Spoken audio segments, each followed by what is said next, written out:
Hello guys, welcome back to my channel Farmer Learning with Deepika. I hope you all are doing great. So without wasting your time, let's start a new video on patient counseling. So today we will discuss about the techniques of patient counseling, barriers of patient counseling and steps involved in patient counseling. For my previous videos on patient counseling, you can check the link in the description box or you can click on the I button also. Let's talk about the techniques of patient counseling. So there are different stages of patient counseling, stage 1, 2, 3 and 4.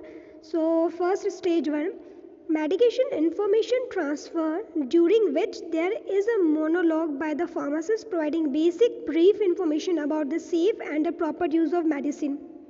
So the first stage में क्या होता है कि जो भी medication information transfer होती है तो इसमें जो फार्मासिस्ट रहता है वो बेसिक ब्रीफ इन्फॉर्मेशन प्रोवाइड करता है about the safe and the proper use of medicine. Then second stage जो होती है that is the medication information exchange, during which the pharmacist answer questions and provide detailed information adapted to the patient situation. So second stage में क्या होता है कि जो medical information होती है उसका एक्सचेंज होता है. तो एक्सचेंज किनके बीच में होगा, पेशेंट और फार्मासिस्ट के बीच में. तो पेशेंट जो रहता है वो अपना इन्फॉर्मेशन प्रोवाइड करता है तो उसके अकॉर्डिंग फार्मासिस्ट जो रहता है उसको आंसर्स प्रोवाइड करता है. देन स्टेज थर्ड होती है जिसमें कि मेडिकेशन एजुकेशन प्रोवाइड की जाती है, during which the pharmacist provide comprehensive information regarding the proper use of medicine in a collaborative interactive learning experience. So third stage में क्या होता है, third stage is the medication education stage. तो इसमें क्या होता है कि आप फार्मासिस्ट जो रहता है वो कॉम्प्रिहेंसिव इन्फॉर्मेशन प्रोवाइड करता है regarding the proper use of medication in a collaborative और इंटरैक्टिव लर्निंग एक्सपीरियंस के बेसिस पे वो कॉम्प्रिहेंसिव इन्फॉर्मेशन प्रोवाइड करता है टू द पेशेंट. देन जो फोर्थ स्टेज आती है that is your medication counseling stage. So during which the pharmacist and the patient have a detailed discussion intended to give the patient guidance that enhances the problem solving skills and assist with proper management of medical conditions and the effective use of medication. So जो last stage आती है that is the fourth stage. तो fourth stage में क्या होता है, medication counselling होती है जिसमें कि क्या रहता है कि पेशेंट और फार्मासिस्ट जो रहता है वो डिटेल डिस्कशन करते हैं अबाउट द प्रॉब्लम्स और उनको कैसे सॉल्व किया जाता है. तो प्रॉपर मेडिकेशन कंडीशन के बारे में प्रॉपर वो एजुकेशन प्रोवाइड करता है, प्रॉपर काउंसलिंग करता है और इफ़ेक्टिव यूज़ कैसा है मेडिकेशन का उसके बारे में डिटेल में इंफॉर्मेशन प्रोवाइड करता है पेशेंट को. तो these are the 4 techniques of patient counselling. तो फर्स्ट स्टेज में क्या होता है that is the medication information transfer होता है फर्स्ट स्टेज में. सेकेंड स्टेज में क्या होता है, मेडिकेशन इन्फॉर्मेशन एक्सचेंज होता है. फिर थर्ड स्टेज में मेडिकेशन एजुकेशन होता है. फिर फोर्थ जो स्टेज होती है उसमें होता है मेडिकेशन काउंसलिंग.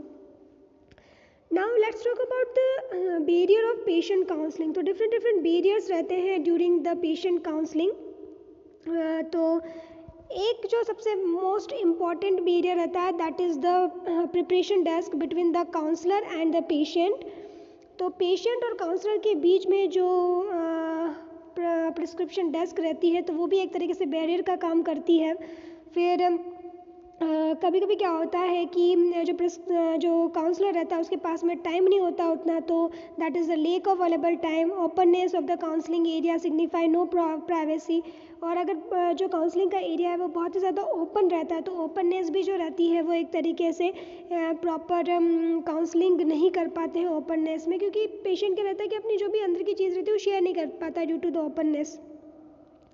फिर कभी कभी क्या रहता है कि नॉइज़ आ सकता है बीच में. सो दैट इज़ कि आपका कुछ कॉल वॉल आ गया या कोई मैसेज वगैरह आ गया तो कांस्टेंट अगर आपकी रिंगिंग हो रही है टेलीफोन बेल्स की या फिर कुछ बार बार बीप बीप आपका मैसेज कर रहा है तो उससे क्या होता है कि जो पेशेंट को हियरिंग इम्पेयरमेंट है तो उनको इससे प्रॉब्लम हो सकती है और कभी कभी पेशेंट इरिटेट भी हो सकता है. तो नॉइज़ भी एक बहुत प्रॉब्लमेटिक चीज़ होती है.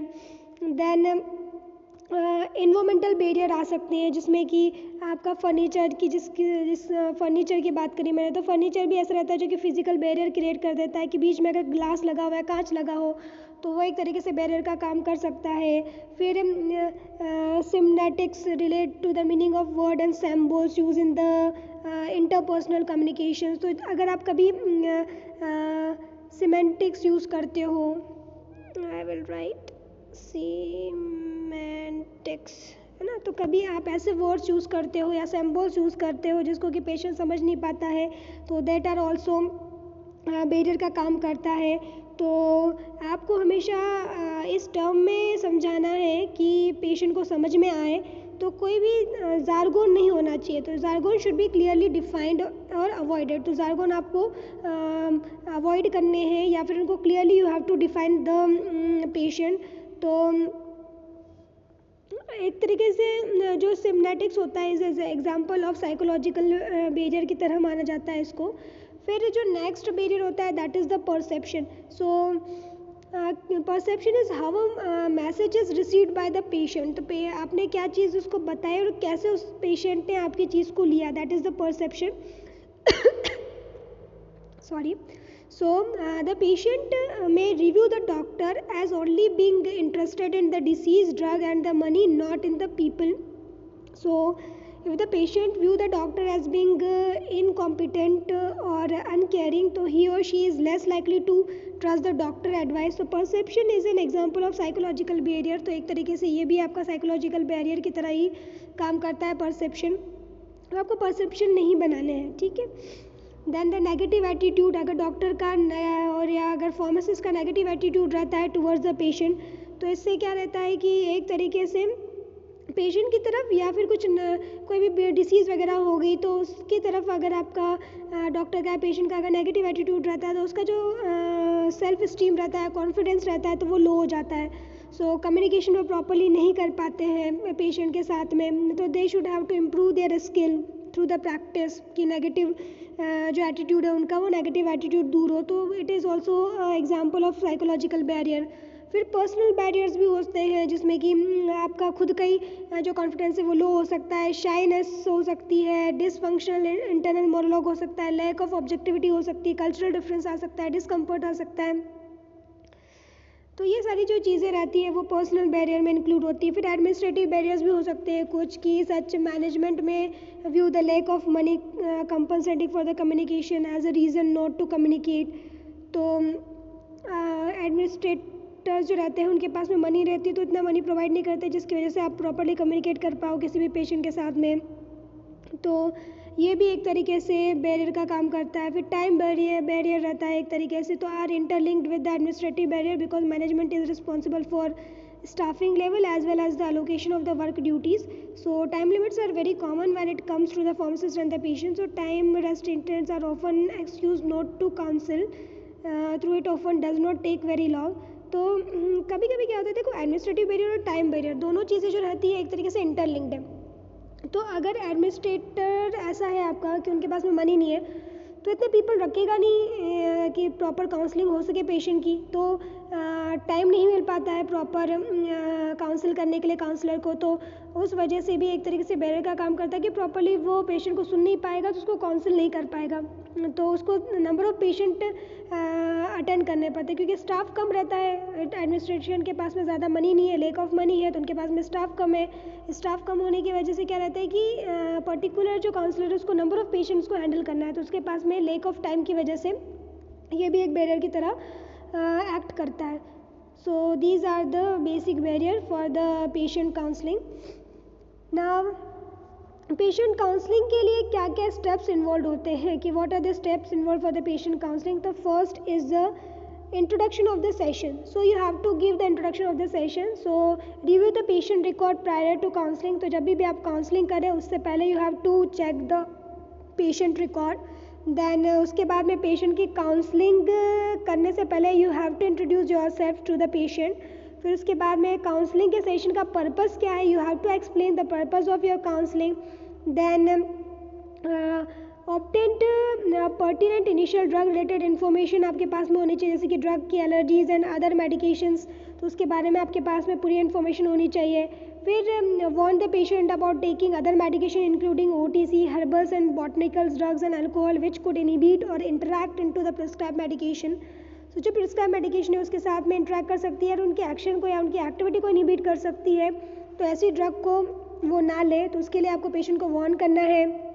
Then determine whether the patient has any other medical conditions that could influence the effect of their drugs or enhance the likelihood of an adverse drug reaction.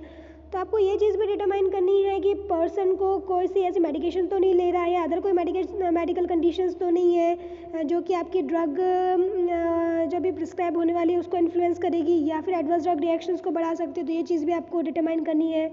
Then to assist the patient understanding of the reason for the therapy, why they are taking this therapy, then assess any actual or the problem of importance to the patient. तो ये सारी चीज़ें आपको introductory session में करनी होती है।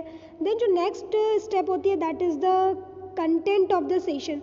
So in the content of the session you have to discuss the name and indication of the particular medication. Then you have to explain the dosage regimen including the duration of the therapy when appropriate. Then assist the patient in developing a plan to incorporate the medication regimen in his or her daily routine. How they will incorporate that medication in their daily routine, how they will adhere to that particular medication. And you have to explain how long it will take for the drug to show its effect, whether it will take 1 month, 2 months or 1 year to for the proper treatment of their particular disease. Then you have to discuss the storage and the refilling information. Then you have to emphasize the benefit of completing the medication as prescribed. Then you have to discuss the potential side effect to the patient. Then you have to discuss how to present or manage the side effect of that particular drug. Then you have to discuss the precautions, what precautions they should have to take while taking that particular medication. Then discuss the significant drug food and drug disease interaction. Then you have to explain the precise what to do if the patient misses the dose. अगर patient ने कोई भी dose को miss कर दिया है तो उसको क्या करना चाहिए, वो चीज़ भी आपको एक्सप्लेन करनी है. Plus you have to explain the potential problem of the patient. The next step is the process followed. So what process you have to follow? That you have to provide the proper information, accurate information to the patient about that particular prescription or about the particular medication. Then you have to use the language that is patient friendly, that patient can understand properly. Then use the appropriate counseling aids to support the counseling. Then present the fact and order in a logical order. Then maintain control and direction of the counseling session. Then you have to use the prop for your additional information, like you have to give the leaflet or you have to give the written information to that patient. Then use the open-ended questions so that patient can ask their doubts without any hesitation. Then display the effective non-verbal behavior. Then last step is the conclusion of the session. So in the conclusion you have to verify the patient understanding via the feedback. So you have to take the feedback from the patient that they are understanding your problems or not, they are getting what you have counseled to them or not. So you have to take the feedback from that particular patient. Then summarize the acknowledging and emphasizing the key points of the information. So at the end you have to summarize the key points so that patient can remember each and every point which is useful for them. Then provide an opportunity for the final concern or the questions. Then help the patients to plan follow up and the next consecutive step. So these are the steps involved for the patient counseling. That's all for today. Thank you for watching. I hope you are liking my videos. If you like my videos, then subscribe to my channel and share my videos as much as you can with your friends and family members. Stay safe and healthy. Bye bye. Take care.